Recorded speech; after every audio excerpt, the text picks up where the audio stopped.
Hi guys, I'm Nina, you're the Interbank Hipster Darlings, and today we're going to talk really quickly about Confessions of a Dangerous Mind. This was directed by George Clooney. It was adapted by, Hi, I'm Nina, you're the Interbank Hipster Darlings, and today we're going to talk about Confessions of a Dangerous Mind, which was directed by George Clooney, adapted from a book by Chuck Barris. The screenplay was written by Charlie Kaufman and stars Sam Rockwell, Drew Barrymore, George Clooney, and Julia Roberts. It is about Chuck Barris, who is a TV producer but also a CIA assassin, and kind of how he deals with meshing these two worlds. The music was fantastic. The directing and cinematography was beautiful. I liked it a lot. I think this directorial debut of George Clooney's did a really good job. It was a very interesting structure. I think there are moments when you can see the structure really well and it just works. And then there are times when it's meh. Shout outs to young Michael Cera, who plays young Chuck Barris and looked very weird doing it.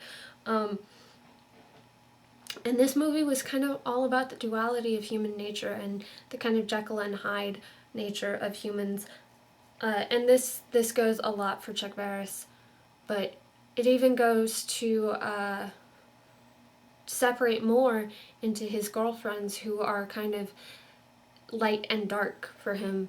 Patricia, who is played by Julia Roberts, is practical and jaded and just wants to get things done for a government that needs her, and Penny, who is played by Drew Barrymore, is effervescent and lively and just a cool kind of hippie chick.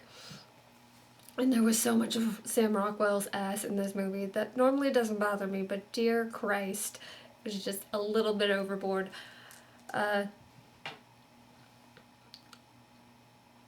This movie lauds killing people as patriotic and honorable in this society, and for Chuck that kind of makes sense because it's the Cold War, I think. I'm not very good at wars. Not very good at that. And so we need to kill people in order to make sure that we're kind of the best. A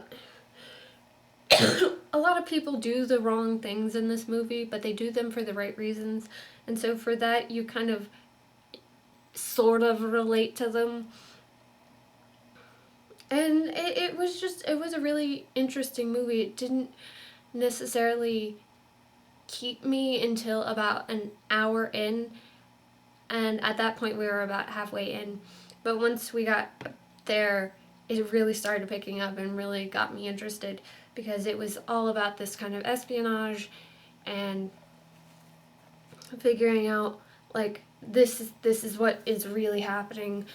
And it's very, very interesting. I think it is super interesting to have this kind of play out, because this was possibly somebody's real life. And that was one of the only things I didn't like, is that there are real people who kind of make confessionals in the movie, and that was really kind of super distracting. It wasn't necessarily something that needed to be in there, but it felt like it needed to be because this was about somebody's life.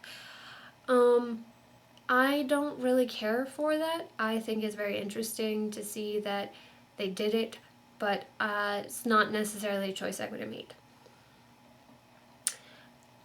I enjoyed this film. I definitely wouldn't, it's not definitely like a must rewatch, but maybe I'll watch it again eventually. I would give this probably a 7 out of 10. It was a really well acted, directed beautifully. It was a really weird screenplay, but that's kind of what Charlie Kaufman writes, and so not judging there. And